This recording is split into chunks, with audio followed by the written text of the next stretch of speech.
Hey friend, welcome back to the Lifestyle School podcast, where we talk about weight loss, metabolic health, fasting mindset habits, and what it actually looks like to build a healthy lifestyle that lasts.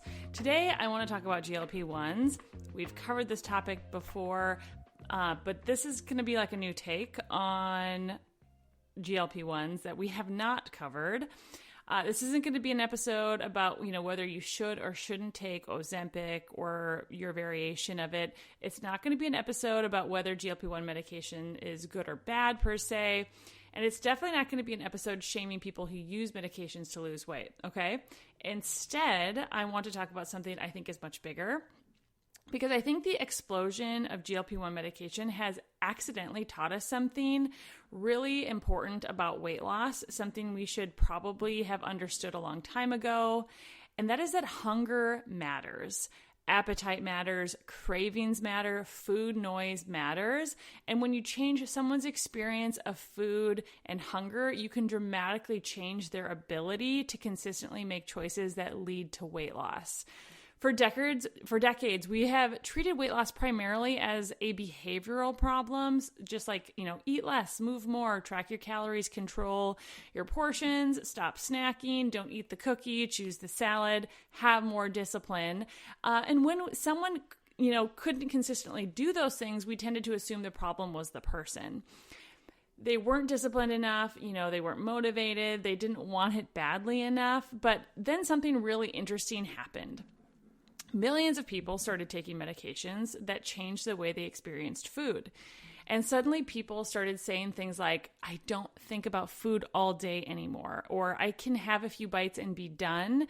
Maybe I forgot there were cookies in the cupboard. Like, this is, revolutionary for some of us. For me, this was like a change for me, revolutionary, that I experienced not alongside the use of a GLP-1, but other things like I don't need something sweet after dinner anymore, or I finally understand why people mean when they say they feel full. And maybe most importantly, they are saying things like the food noise is gone.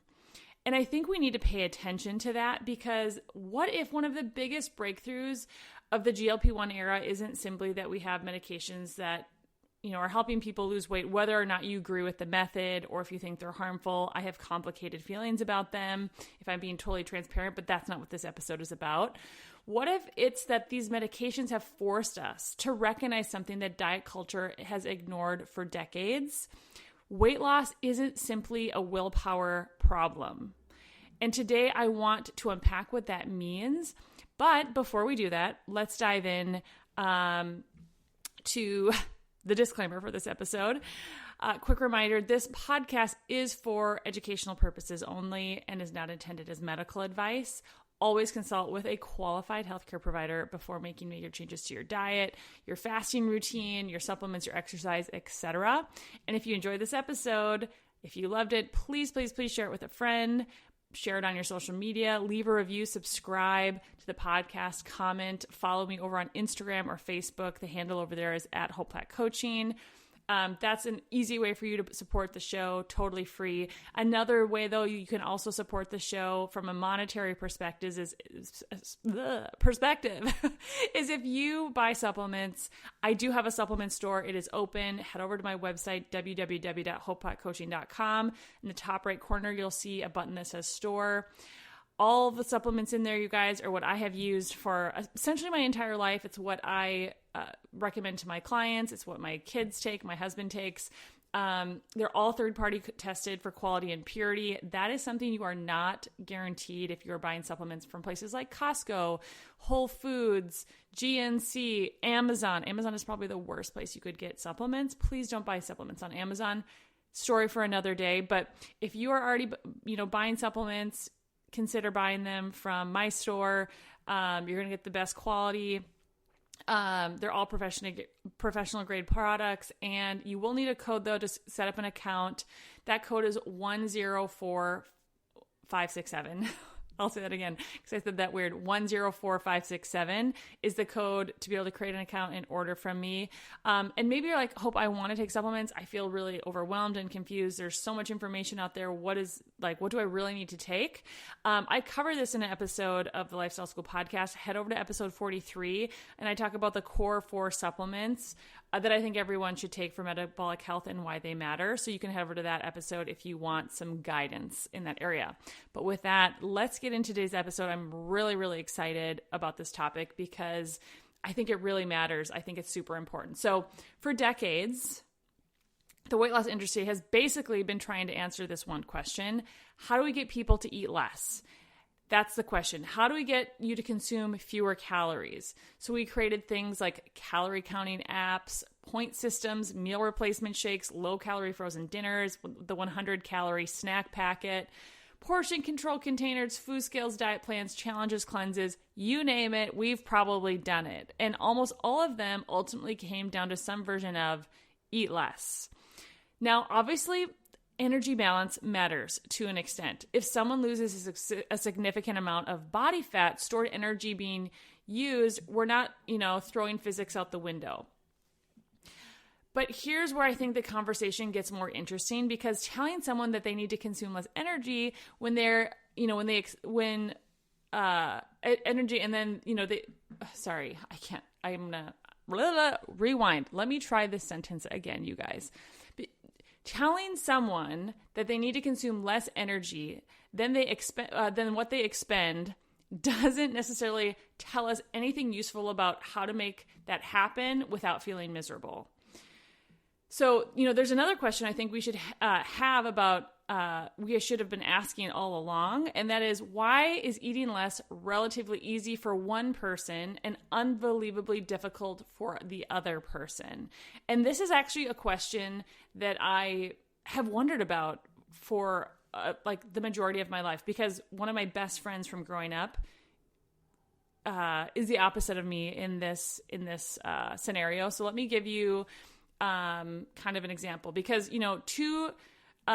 these two people, this person who thinks it's difficult is going to have a completely different experience than the person who finds this easy, right? So imagine you have two women, and I am one of these women, and then my best friend was the other one.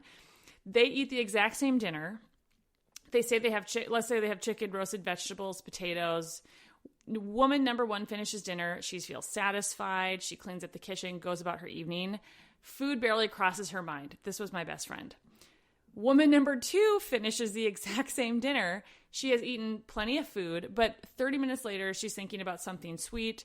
She opens the cupboard, she closes it, makes tea, tries to distract herself. An hour later, she's thinking about popcorn. And then she's wondering, whether there's ice cream in the freezer. Then she starts negotiating with herself. I'm not going to eat anything. Well, maybe I'll have one square of chocolate. I've been good all day. I'll start again tomorrow.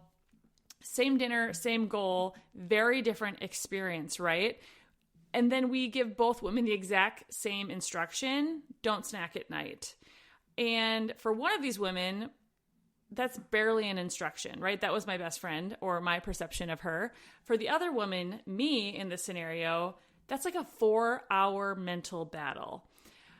Historically, if woman number two eventually ate the chocolate, we called that like a lack of discipline, a lack of willpower. But was the assignment actually the same? I think that's a good question to ask. And that's what GLP medication has forced us to reconsider. You've probably heard the phrase food noise a lot over the last few years as GLP-1's have really hit the market. And if you've experienced food noise, you probably know exactly what people meant the first time you heard the phrase. It's not necessarily the same thing as physical hunger. Food noise is that persistent mental chatter around eating. I'm waking up and immediately thinking about breakfast. This was me. You guys, I've had an incredible amount of food noise my whole life. And just in the last 6 years, have figured out how to quiet it. And we'll get to that at the end of this episode. But this episode, as I was putting together, I was like, this is so important. I really, really hope everyone hears and connects with this message. So, you're waking up, you're immediately thinking about breakfast. You're eating breakfast, and then you're wondering what you're going to have for lunch immediately after that. And then you walk into the kitchen and automatically you just open the refrigerator. It's finishing dinner and immediately thinking, do we have anything sweet for dessert? What else can I eat? What can I munch on? It's seeing your kids' snack sitting on the counter and suddenly spending the next 20 minutes thinking about like the cheese puffs that they had or whatever, like the little bit of popcorn they had. It's driving past a restaurant and wanting food, even though you weren't hungry 5 minutes ago. It's sitting at your desk at work. It's 3:00 in the afternoon and you're thinking, I need something. Maybe it's sweet, salty, crunchy. You don't even necessarily know what you want. You just know you want something. And then there's that constant negotiation happening in your head. Should I eat? Shouldn't I eat? How much should I eat? Did I eat too much? When can I eat again? Maybe I'll just have a little bit. Maybe tomorrow I'll do better. Maybe I shouldn't have eaten breakfast. Maybe I'll skip dinner to make up for all the food I ate at lunch.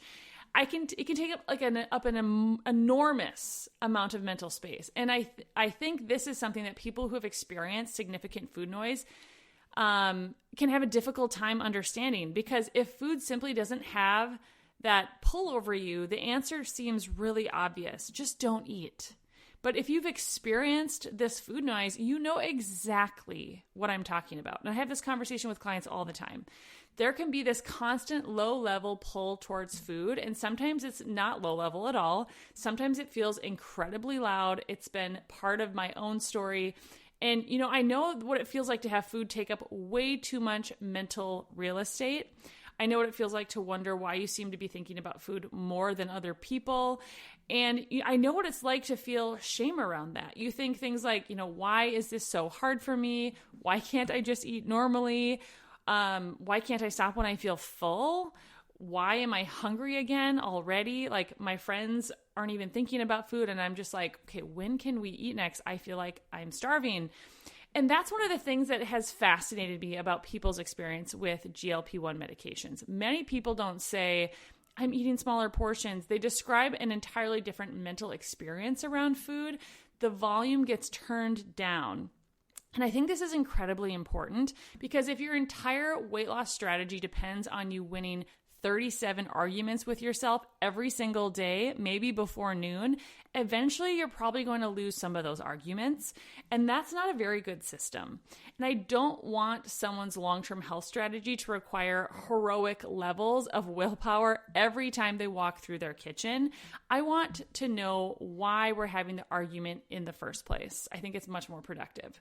So let's do a little physiology without making this complicated. GLP-1 stands for glucagon-like peptide 1. It's one of the hormones your body naturally produces, and it's involved in things like blood sugar regulation, digestion, appetite, and satiety. The medications you've heard so much about act on these biological pathways. Some of the newer medications target more than one pathway. For example, something like tirzepatide targets both GLP-1 and GIP receptors. There are several reasons these medications can help with weight loss. They reduce appetite. They can increase feelings of fullness. They can slow gastric emptying, particularly during treatment initiation. They can improve glucose regulation. They can influence brain pathways involved in appetite and food reward. But here's what I want you to notice. The person didn't necessarily become more disciplined overnight. Their pantry didn't necessarily change. Their job didn't become less stressful. Their kids didn't stop eating goldfish crackers in front of them necessarily. Their favorite restaurant didn't close. The grocery store didn't remove the bakery section. The world is full of incredibly palatable foods. What changed was their biological experience changed. And suddenly some behaviors became so much easier. And I think that is really, really fascinating, because it suggests something I have believed for years, and I've tried to communicate on this podcast. If you're going to help someone lose weight successfully, we cannot only focus on controlling behavior. We have to talk about what is driving that behavior. Why are you hungry? Why are you craving food all the time? Why are you thinking about food constantly? Why do you feel completely satisfied one day and ravenous the next? Why can you walk past the pantry without caring sometimes and feel like it's practically calling your name other times? These are better questions than, why don't you have enough willpower to just do the plan I wrote for you, right? Think about how much of traditional dieting is essentially an experiment in willpower. Here's your calorie target. Good luck. Here's your tiny portion. Good luck. Here's the list of foods you aren't supposed to eat. good luck. And then we put people in an environment where food is available literally everywhere. Your office has donuts, the kids have snacks, the gas station has food, the pharmacy has candy, hardware store somehow has candy, Home Depot, right? You're watching television, you're seeing food commercials, you're scrolling Instagram, you see recipes, food delivery is sitting as an option on your phone. And then we say, just practice moderation. Just 80-20. Practice moderation. Meanwhile, one person might experience very little biological drive between meals, while the other person, and again, this was me, is thinking about food constantly. And I think this is where the GLP-1 conversation has exposed a huge flaw in how we've thought about discipline. Imagine telling someone, I want you to hold your breath for the next 5 minutes. At some point, your biology is going to become extremely persuasive. You aren't going to sit there calmly thinking, I should really practice more discipline, right? You're going to demand oxygen. Your body's going to demand oxygen. No hunger. Now, I should say hunger isn't like the same as oxygen deprivation. I'm obviously not saying that, but I think the example illustrates something really important. Our biological drives influence our behavior really significantly. And when a biological signal gets loud enough, resisting that signal becomes harder. So when someone spends all afternoon fighting cravings and eating something after dinner and then says, I have absolutely no self-control. I want us to be careful about that conclusion, because maybe there's something we can learn from what happened, right? We want to learn from our perceived failures and mistakes. Versus becoming self-critical about them. Maybe you slept 5 hours the night before and that was driving your hunger. Maybe you had too much coffee at the beginning of the day. Maybe your lunch was a tiny salad with no protein. Or maybe you've been grazing all day, you're stressed, surrounded by foods specifically engineered to be incredibly easy to overconsume. And maybe eating something sweet at 8 o'clock has been part of your routine for 15 years. And yes, we still get to decide what we do next, but understanding biology doesn't mean we're powerless. And I think that is a really important point. I actually think that it gives us more power because now we know where to intervene. Shame isn't a strategy. Calling yourself lazy isn't a strategy. Telling yourself you have no self-control is not a strategy. Instead of asking, why can't I control myself? Try asking something along the lines of, what is making this so hard right now? And, now we have something we can actually work with and something that we can maybe formulate a plan around. One of the mistakes we make when talking about hunger is acting as though there's a single hunger switch in the body. There isn't. Appetite is incredibly complex. There are hormones like ghrelin involved in hunger and meal initiation. And then there's leptin, which helps communicate information about long-term energy stores.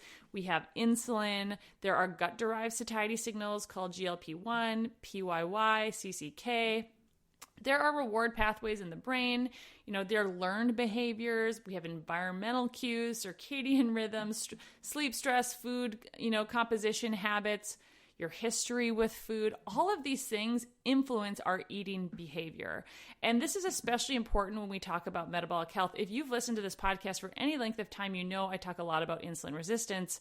I have had a long history of insulin resistance, and figuring out that piece of the puzzle for me is what essentially unlocked my ability to lose weight after having my first baby, after years of struggling with my weight. When someone has poor glucose regulation, they may experience energy swings and cravings that can make eating patterns feel much harder to manage. But metabolic health is only one piece.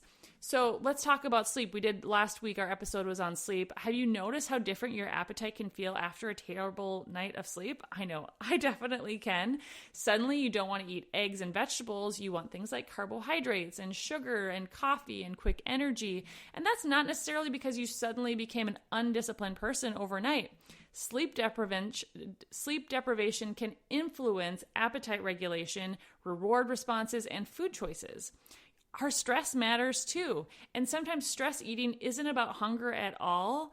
Food can become like an emotional regulation tool. You're overwhelmed, food gives you that moment of relief. You're bored, food gives you that stimulation. You're sad, it gives you comfort. You're exhausted from taking care of everyone else. Food feels like that one nice thing that you get to have at the end of the day. And this doesn't necessarily mean there's something wrong with you, but if you never identify what's happening, we can't change the pattern, right? Because what we're doing is not in line with the person we're trying to become, the health we're trying to have, to live at the weight we want to be at.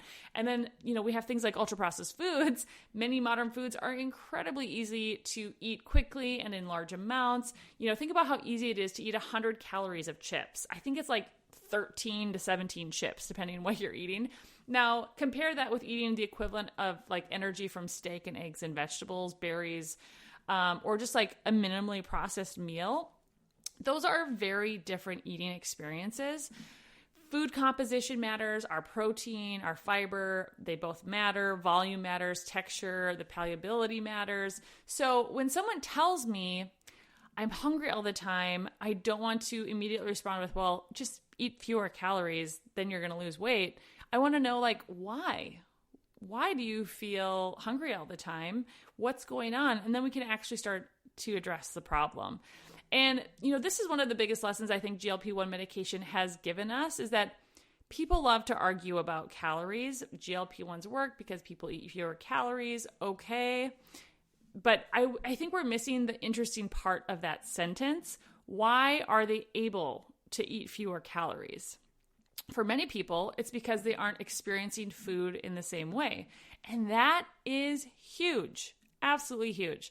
There's a massive difference between eating less while your brain is screaming at you to eat more and naturally eating less because you feel satisfied. The calorie deficit might look similar on paper. The lived experience is completely different. One requires constant restraint, while the other may require significantly less mental effort. And which one do you think is easier to sustain? This is why I think the traditional calorie conversation piece can be just incredibly unhelpful. It's not necessarily always wrong. I think presenting, the calorie equation within like a closed loop system is wrong because our hormones definitely influence it way more than we give them credit for in the general health and nutrition space. But it's not necessarily wrong. It's incomplete, right? If I tell a woman you need to eat 500 fewer calories every day, okay, well, how? What happens when she's ravenous? What happens when she's thinking about food all afternoon? What happens when she sleeps badly because she's so hungry? What happens when her cravings become so intense she can't ignore them anymore? What happened when she's, been, quote, good all week and then she eats everything in sight on Saturday night? We can't just keep telling people like what the mathematical outcome needs to be. We need to help them create the biological and behavioral conditions that make the outcome easier to achieve. And that is a completely different way to approach weight loss. And that's what we try to do here at Lifestyle School. I don't want you to become incredibly skilled at suffering, okay? Life is too short. I don't want your weight loss strategy to be, I'm starving, I'm miserable, I think about food all day, I'm going to prove that I'm strong enough not to eat. Like, how long are you going to be able to do that? Can you do that maybe for 6 weeks? Can you do it for 3 months? Maybe a year if you're like someone with a crazy amount of willpower and determination. But what happens when life gets hard, right? What happens when your baby doesn't sleep, or when work gets stressful, or maybe you're traveling, or it's the holidays? If your entire system only works when you have unlimited willpower, your system doesn't work. But instead, I want to ask, how can we build a lifestyle that supports healthier hunger and satiety patterns? That's like a totally different goal. And that is why I talk so much about real food on this podcast. We talk about protein, we talk about fiber, healthy fats. We talk about structuring meals, not constantly grazing. We talk about movement, sleep, stress, fasting, hydration. Because these aren't simply things that we do to make the scale move. We're trying to create an environment where taking care of ourselves becomes easier. Because if it's easy, we're going to do it. If it feels like we're sprinting uphill, we can only sustain that for so long.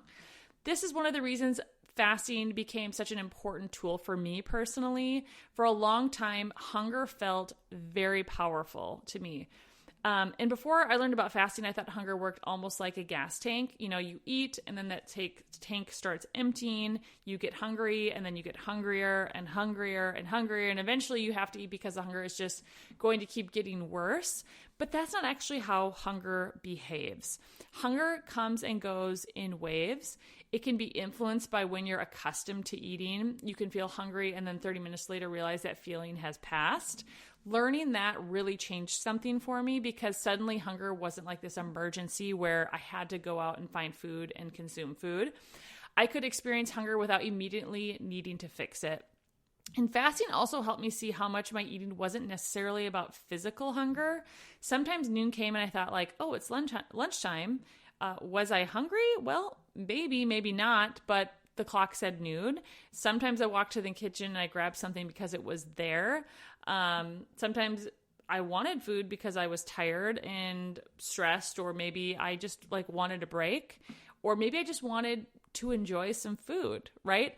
And fasting created a space for me to actually observe these signals instead of automatically responding to every one of them. This was incredibly empowering, but because I started learning this is hunger, this is habit, this is stress, this is boredom, this is craving, and started to sort through these things. And, the fact that I was able to realize that, no, those are all different experiences. And over time, my relationship with hunger changed. Now I want to be very clear. I'm not saying, fasting is the same as Ozempic. It's totally not. And I'm not saying that lifestyle changes reproduce exactly what you experience with a GLP-1 medication. That's not right at all. But the point I want to make, and I think something that is a really important lesson, is that appetite absolutely matters. And by improving our metabolic health, by lowering our insulin, we quiet food noise by re-regulating our appetite signaling. I can't tell you how many times I have had a client come to me. They're ravenously hungry all the time. They've tried to cut calories, they've tried to count macros, but they can't be successful with it because, they have that little gremlin on their shoulder screaming, eat, eat, eat all the time. And it's this, like I was saying earlier, those 37 bargaining arguments in your brain about well, I want to eat, but I shouldn't eat, but I need to eat, but, this is miserable, I'm hungry, going on all day. And when people improve their metabolic health, when they lower their insulin, when they change their environment, when they start to recognize these things, one of the beautiful, most amazing side effects is that the hunger changes. Their leptin signaling becomes much more sensitive. Many times, and I don't have this in my notes, I should have put it in my notes, but many times when we are insulin resistant, when we have high insulin, we also have leptin resistance. And that is the hormone that tells us about our energy reserves, and it's our satiety hormone. It tells us we're full, we can be done eating. If you become leptin resistant, that food noise is going to be wildly out of control. And so it's I stumbled across this fact that if I fast, if I lower my insulin, improve my metabolic health, the food noise naturally goes away for almost all people that I have worked with. And so, this is such a beautiful thing that you can do. So back to my notes, I want to make it really clear. If you use a GLP-1 medication, if it works for you, if you're not experiencing crazy side effects, I don't think necessarily that you're cheating. I do hope you're doing it with caution, with care. I hope you are protecting your muscle, choosing to eat those real whole foods. I think there's a good way to do GLP-1 medication. I think there's a really awful way to do GLP-1 medication, but that's not what this episode's about. But I want to say, I don't think you're taking the easy way out. I can understand why you want to quiet that food noise, because it is awful. And, these are medications that can be incredibly helpful for, appropriately selected patients working with their healthcare providers. Always put an asterisk on that, right? And I don't think we need to divide everyone into two camps where, one side thinks everyone should take them and the other one thinks nobody should. I don't think that's really actually helpful or useful. What I do want to ask is, what can we learn from this, right? And I think one lesson is very clear. Changing appetite can change behavior. At the same time, medication doesn't make lifestyle irrelevant. If anything, when someone is losing a significant amount of weight, lifestyle becomes extremely important. Are you eating adequate protein? Are you resistance training and protecting your muscle? Are you sleeping? Are you, now dialing in on nutrient-dense food because you can, because that food noise is finally quieted? Are you building habits that support your health?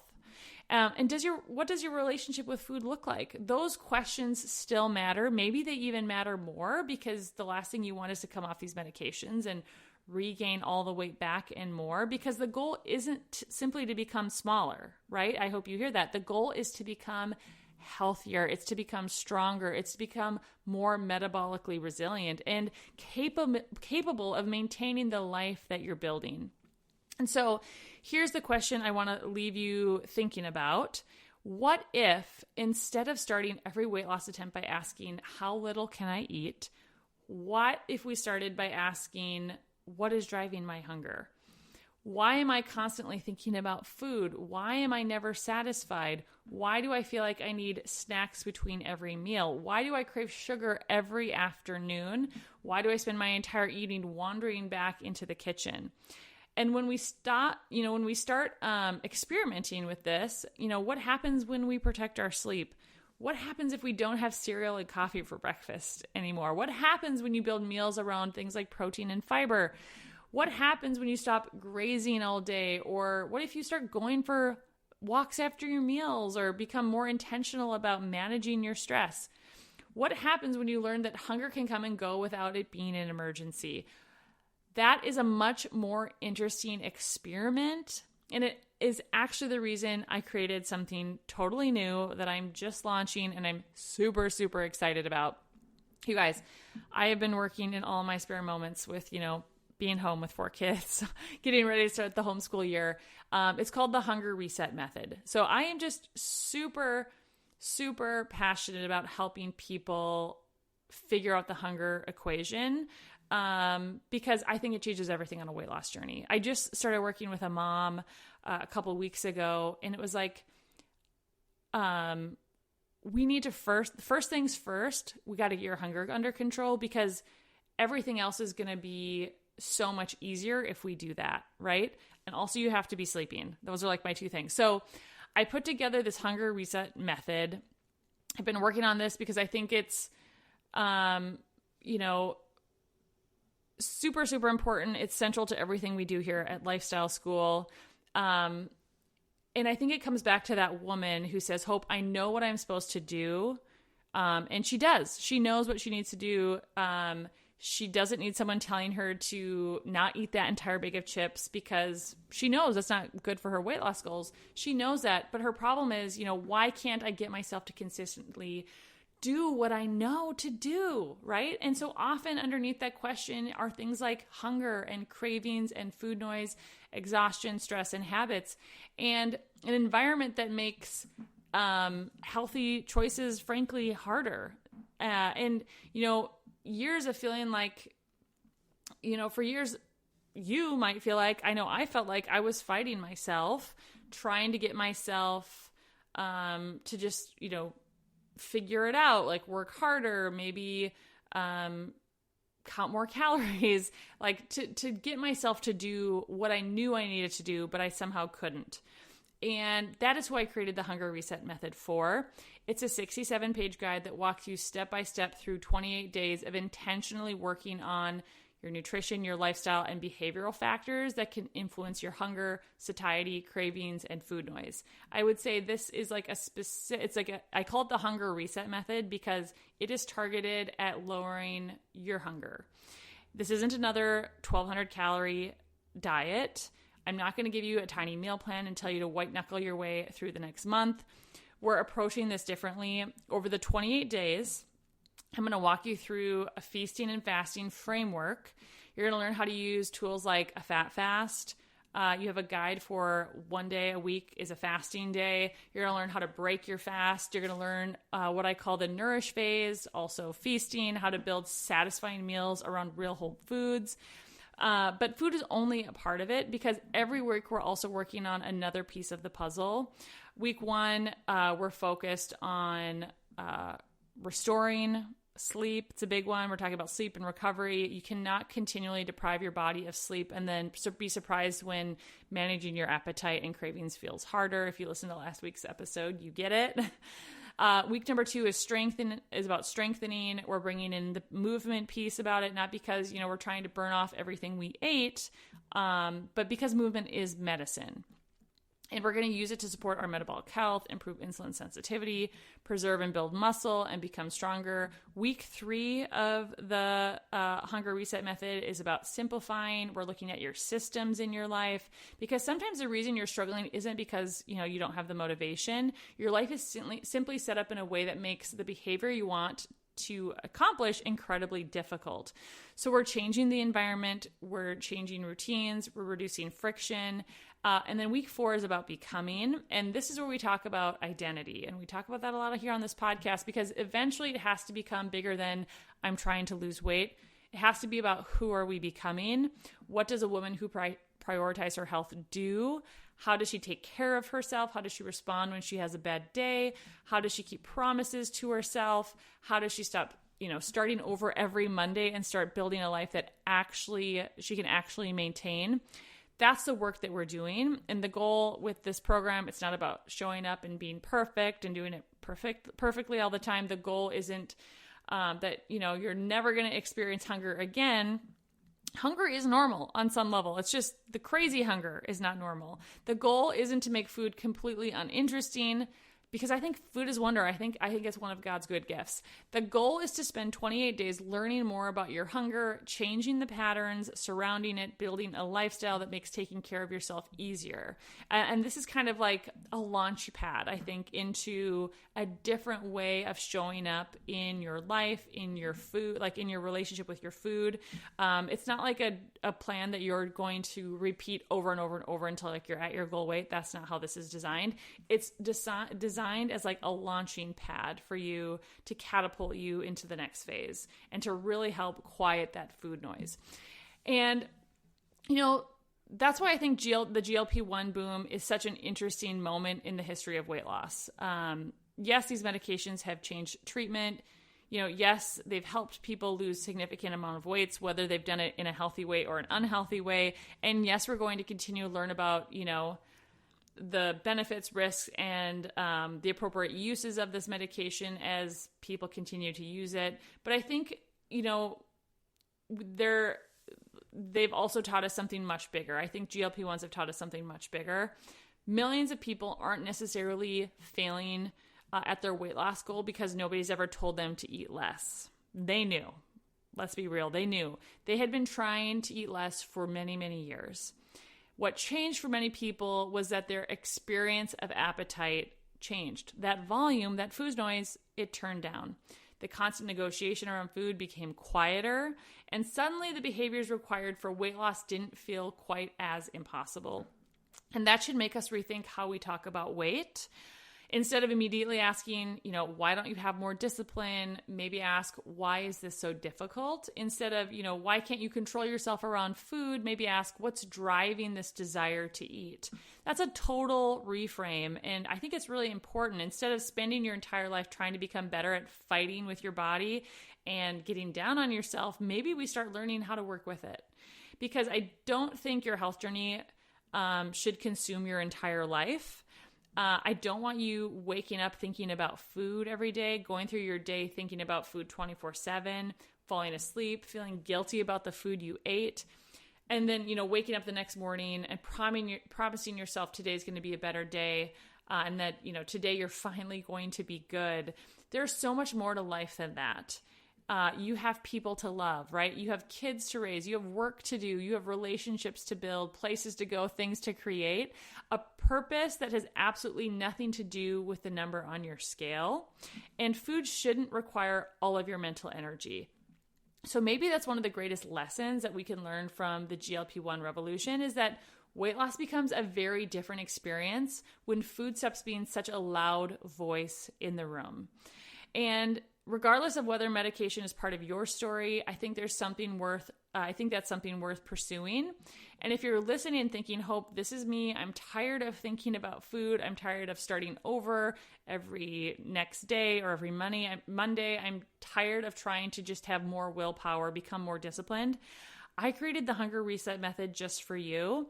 And if you feel like it's something that's going to help enhance your journey, I would love that to be a part of your story. If you have questions about it, I'd love to answer any questions. I'll put a link to the landing page for that at the bottom of this episode in the show notes. You can, find it there in the show notes. Send me a message on social media, whatever. I will see it. I'll get back to you. But I want you to remember this as you go into your week. Maybe you don't need to get better at fighting hunger. Maybe you need to get curious about what's driving your hunger. And maybe the question isn't, how can I try harder? Maybe it's, how can I make this easier for myself?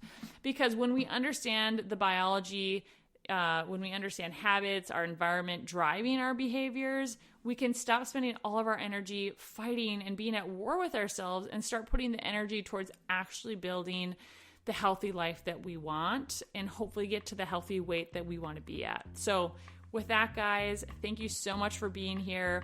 Thank you for listening. Don't forget to subscribe to the podcast, leave a review, leave a comment, share it with a friend or family member. And with that, we'll see you next week on the Lifestyle School Podcast.